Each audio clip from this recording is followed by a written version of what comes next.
प्रसंग है और अ, वो है कि क्या ई गवर्नेंस एक नई आवाज है? अगर आपसे हम कहें कि ई गवर्नेंस एक नई आवाज है। देखिए, हम आपको बताएं कि इलेक्ट्रॉनिक डिपार्टमेंट की स्थापना,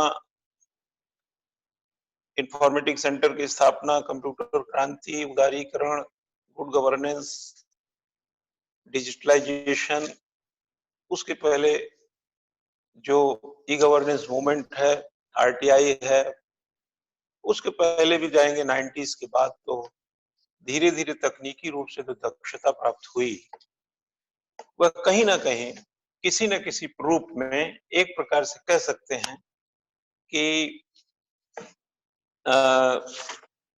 एक एक सेगमेंटल एस्पेक्ट में, एक सेगमेंट के पॉइंट ऑफ व्यू से उसका जो नैरेटिव था जनरेशन बाय जनरेशन वो चेंज होता गया और आज के जमाने में ई गवर्नेंस के माध्यम से, यूं कहा जाए गवर्नेंस तो था ही, उसमें ई ऑनलाइन जो सर्विस है, ऑनलाइन जो सूचनाओं का आदान प्रदान है, वो एक बड़ा कोर स्थान घेर लिया। एक अपने आप में ईपी सेंटर हो गया कि एक जगह से पूरे क्षेत्र वो आप काबू में कर सकते हैं, अधीक्षण कर सकते हैं, नियंत्रण कर सकते हैं, अकाउंटेबिलिटी तय कर सकते हैं, ट्रांसपेरेंसी डेवलप कर सकते हैं।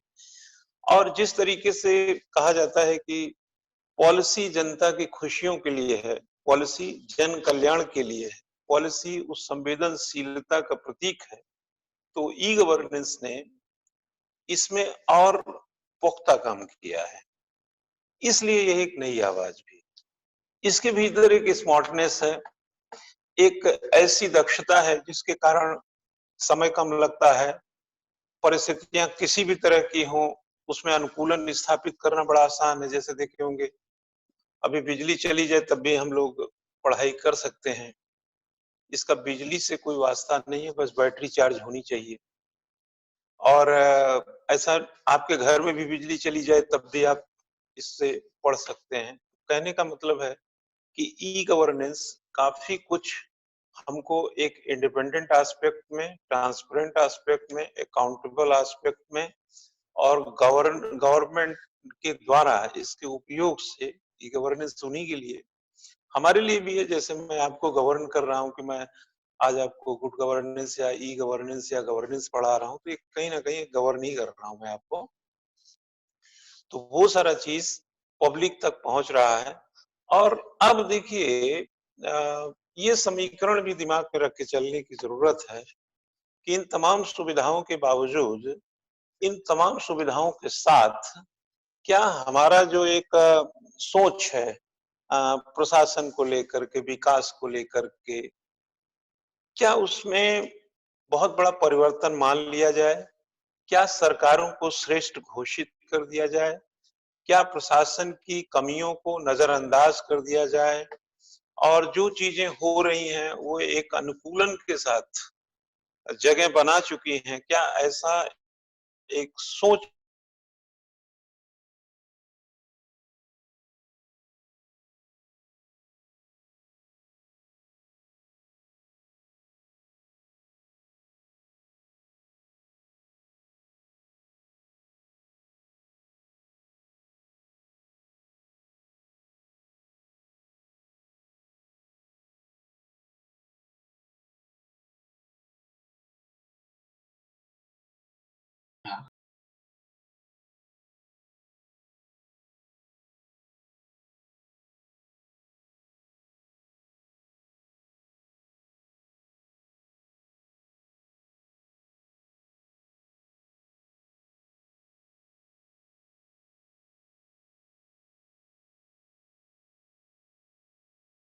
परफेक्शन किस तरह का है, वह चीज देखना बहुत ज्यादा जरूरी है। तो जनता खुश है तब ई गवर्नेंस ठीक है, तभी गुड गवर्नेंस है, तभी बेटर गवर्नेंस है।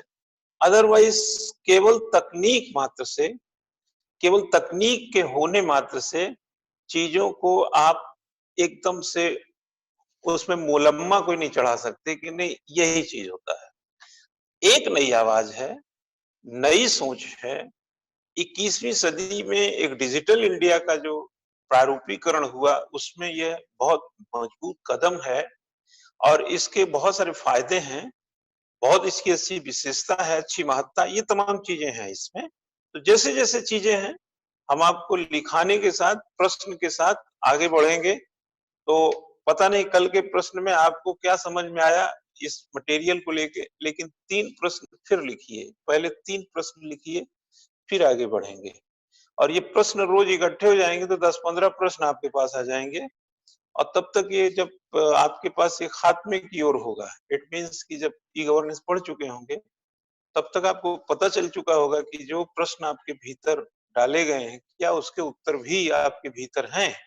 देखिए, जो प्रश्न कमीशन आपके भीतर से, मतलब अपने भीतर से निकाल के आपके भीतर डालता है और आपके भीतर छुपा हुआ जो उत्तर है, अगर उस प्रश्न को संबोधित कर देता है तो आप आईएएस ऑफिसर हैं। संबोधित नहीं करता है तो वो प्रश्न कहीं और लेके जाएगा। 10 लाख लोग फार्म भरते हैं तो कहीं लेके और जाएगा। जो प्री पास करेंगे 10-12 हजार, उनके पास लेके जाता है वो प्रश्न। जो उसके प्रश्न अपने उत्तर से उसके प्रश्न का संबोधन करा देता है, उसको सेलेक्ट कर लेता है। मैं कल एक पोस्ट डाला था, आईएएस आईएएस के आसमान में स्याह हिंदी मीडियम, ये मैं 2 साल पहले लेख लिखा था 2018 के रिजल्ट के बाद। तो कमोबेश स्थिति अभी वही भी है, हिंदी मीडियम में बहुत अच्छा परफॉर्मेंस नहीं है। ये कमी किसकी है, ये पड़ताल का विषय है, बट सरसरी तौर पे मैं ये मानता हूं कि यह कमी लिखावट की है, यह कमी ओवरऑल प्रेजेंटेशन की है। तो प्रेजेंटेशन में जैसे कोई भी प्रतियोगी है, वो यूट्यूब चैनल में जाता है तो क्या सुनता है, लेक्चर सुनता है। सब ई लर्निंग कर रहा है वो। माना जैसे ये क्या कर रहे हैं आप, ई लर्निंग कर रहे हैं, तो आप क्या करेंगे, लेक्चर सुन रहे हैं। फिर दूसरे के यूट्यूब में चले जाएंगे, वहां भी लेक्चर सुन रहे हैं। फिर कोई बड़ी कोचिंग वाला जिसको आप नामी गिरामी मानते हो, उसका डायरेक्टर वगैरह आके प्रकट हो जाएगा, तो उसका भी क्या सुन रहे हैं आप, ई लर्निंग में उसका भी लेक्चर ही सुन रहे हैं। जैसे राष्ट्रपति का चुनाव कैसे होता है, मूल अधिकार क्या है, नीति निर्देशक तत्व क्या है, या हमारे यहाँ विदेशी आक्रमण कब हुआ, या भूगोल में चले जाएं कि बारिश कैसे होती है, हमारे यहाँ का जो दक्षिण पश्चिम मानसून है इस तरह से आता है। फिर पर्यावरण में चले जाइए तो कहेंगे पृथ्वी सम्मेलन पहली बार कब हुआ, पृथ्वी बचाने के लिए कब से कोशिश हुई, वहां से कहानी शुरू हो जाएगी। लेकिन और भी बहुत बहुत सारे विषय होंगे, एथिक्स में भी होगा, इको में भी होगा, और भी साइंस टेक में होगा। लेकिन कभी आपने ये कल्पना किया कि ये सब लेक्चर ही हमारे पास आ रहे हैं? तो मैंने उसमें लिखा है कि जब बेहतरीन लेखन से सफलता संभव है तो केवल लेक्चर ही क्यों, क्यों भाई? तो हम ये गलती नहीं करते हैं। हमारे रेगुलर स्टूडेंट बैठे हैं, जाके देख लीजिए कितनों को मैंने इसलिए पनिशमेंट किया है कि वो आर्टिकल नहीं लिख के लाते थे। हम कईयों से सिर्फ इसलिए नाराज रहते थे कि तुम प्रश्नों का उत्तर नहीं लिखते हो। और कई स्टूडेंट हमसे इसलिए भी थोड़े कन्नी काट लेते थे या बचते थे कि सर टकरा ना जाए, कहीं कुछ पूछ ना ले। और उनकी सिर्फ यही दुविधा होती, नॉलेज नहीं, कि लिखे नहीं है 2-3 दिन से या 4 दिन से, तो सर कोई क्वेश्चन न कर लें। कि जा रहे हैं सामने मिल गए, बोले यार तुम तो आर्टिकल ही नहीं लिखते हो, कहीं ये ना सवाल कर लें। तो हमारे और स्टूडेंट के बीच में अध्ययन को लेकर मैं कभी चिंता नहीं किया, हमेशा चिंता किया लेखन को लेकर। और आप क्या कर रहे हैं, पूरे ई लर्निंग में हर किसी का अच्छा से अच्छा टीचर भी जाके देख लीजिए, उसे लेक्चर दे रहा है। ये एकल संकर मणि होता है, ये फलाना मणि होता है, ये ढिमका होता है, लेकिन तुम क्या लिखोगे उसमें, कैसे लिखोगे उसको? तो पहले तुम्हारे सामने सवाल आना चाहिए, फिर आपके सामने दिमाग में के साथ स्लेट में यानी कॉपी में भी कुछ उतरना चाहिए। फिर शाम को घंटे भर बैठकर उस सवाल को और उस लिखावट के बीच के तारतम्य को बैठाना चाहिए। पहली बार में ठीक से नहीं बैठेगा, दूसरी बार में भी ठीक से नहीं बैठेगा, बार बार में ठीक से बैठेगा। और ये बार बार करते करते जब 1 आध साल हो जाता है तो कमीशन के लायक बन जाता है, तब वो जो कमीशन आपके पास प्रश्न लाता है तब उसमें आपका उत्तर संबोधित करता है। तो लेक्चर जब लेखन से सिलेक्शन है तो केवल लेक्चर क्यों? तो हम ये गलती नहीं करते हैं। इसलिए ये जो आप लेक्चर ले रहे हैं ये अपने आप में एक जुदा लेक्चर है कि आपको एक ऑनलाइन ई लर्निंग के माध्यम से ऑफलाइन क्लास कल्चर की बात करने वाला कोई टीचर है। मैं अपनी बड़ाई इसलिए करना चाहता हूं क्योंकि मैं दूसरों से अलग हूं। कितने शिक्षकों को जानते हैं जिनके 1500 आर्टिकल पब्लिश हुए हैं? इसका मतलब है कि मैं लिखता हूं, मेरा लिखने में मन लगता है। और जो कॉम्प्रिहेंसिव कॉम्पैक्टनेस है सिविल सर्विसेज का, अगर वो राइटिंग के मार्ग से गुजरता है तो ये क्रेडिट तो मुझे जाना चाहिए। और आप ऐसे मेरे साथ जुड़े रहिए। मैं दावे से बता रहा हूं कि 3 से 4 महीने में यहीं पे हमारी एक विद्यार्थी बैठी होंगी सारिका, और सारिका इतनी खूबसूरत लिखती है, इतना बढ़िया लिखती है और इतना ज्यादा लिखती है। अब इस मंत्र को कोई विद्यार्थी अगर समझ गया, और भी स्टूडेंट बैठे होंगे जो एक भी आर्टिकल नहीं लिखे, और वो है कि वो उसका आर्टिकल मैं क्या बताऊं, मुझे 8-8 10-10 पेज 8-8 10-10 क्वेश्चन रोज मिलते थे, रोजाना। कितनी तेजी से लिखती थी, कितना तीव्रता से लिखती थी, और ये हमारे क्लास के सारे स्टूडेंट जानते हैं जो इस क्लास में। ये बात सर कहाँ कह रहे हैं सर? औरों का नाम क्यों नहीं ले रहा हूं? क्योंकि और लोग, एक सुफियान है, एक पंकज है, ये सब थोड़े लड़के बीच बीच में हमको काफी आर्टिकल दिए हैं, लेकिन बाकी कुछ ऐसा कुछ खास नहीं रहा। कहते रह गए, किसी ने एक भी नहीं लिखा हो। बचते रहे बस लिखने से।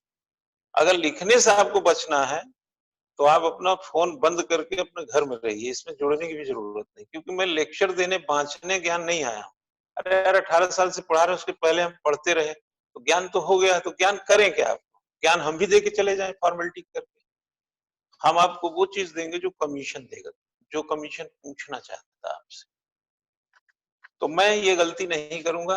आपको गलती करना है और आपको मेरी क्लास कम समझ में आती हो किसी को, तो कोई जरूरत नहीं, वो बंद करके जा सकता है। मैंने बोला था ना, 2 स्टूडेंट भी रहेंगे तब भी मैं पढ़ाऊंगा, ये तो मेरा काम है। लेकिन पढ़ाऊंगा अपनी शर्त पे। कारण ये जो कमीशन की शर्त है उसको उससे मैं संधि कर चुका हूं। कमीशन की शर्तों से की गई मेरी संधि अगर विद्यार्थियों पे मैं लागू नहीं कर पाया तो मैं उस विद्यार्थी का ही परित्याग कर दूं। क्योंकि वो संधि तो उसको माननी पड़ेगी, अदरवाइज तो परिणाम आएगा ही नहीं, सवाल ही नहीं उठता। फिर सड़क पे खड़े होकर बोलते रही चाय की दुकान पे कि आर्टिकल 14 में लिखा है, 17 में लिखा है। चाय वाला कहेगा 10 रुपया हुआ एक चाय का, 10 रुपया लेगा वो, उसको क्या लेना देना 14 से क्या है, 17 से क्या है। तो तल्ख बातें कभी कभी करने से मनोविज्ञान को स्थिरता मिलती है। ठीक है ना? तो टर्बुलेंस, तो चीजों को समझिएगा। बहुत सारा चीज, जैसे मेरा बच्चा हो, अगर वो गलत लोगों के साथ घूमेगा तो मैं उसको सुनाऊंगा, उसको रोकूंगा, उस आदमी को डांटूंगा। तो वही आप विद्यार्थी हैं मेरे। लिखेंगे नहीं, आर्टिकल नहीं लिखेंगे, प्रश्न का उत्तर नहीं बना पाएंगे, सिर्फ lecture lecture lecture lecture lecture lecture lecture lecture, ये लेक्चर वो लेक्चर, वहां का लेक्चर, यहाँ का लेक्चर, फलाना लेक्चर, ढिमका का लेक्चर।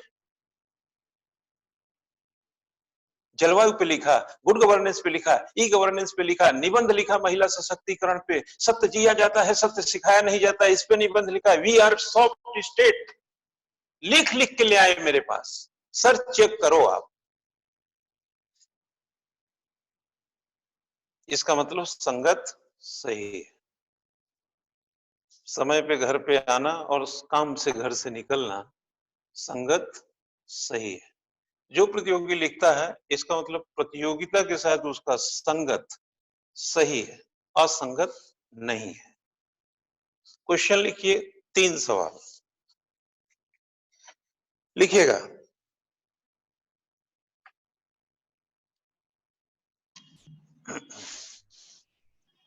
क्या ई शासन में किसानों की समस्याओं को क्या ई शासन के माध्यम से और अच्छा बन जाएगा? क्या ई शासन के माध्यम से किसानों की समस्याओं को कम करने में सहायता मिल रही है? टिप्पणी करें। ये जब गांव से जोड़ेंगे, किसान से जोड़ेंगे, खलिहान से जोड़ेंगे गवर्नेंस को, इसका उत्तर आपको मिलेगा। नेक्स्ट, ई शासन और ग्राम प्रशासन। नेक्स्ट क्वेश्चन लिखिए, ई शासन और ग्राम प्रशासन के बीच के संबंधों की विवेचना कीजिए। के संबंधों की विवेचना कीजिए। ओके,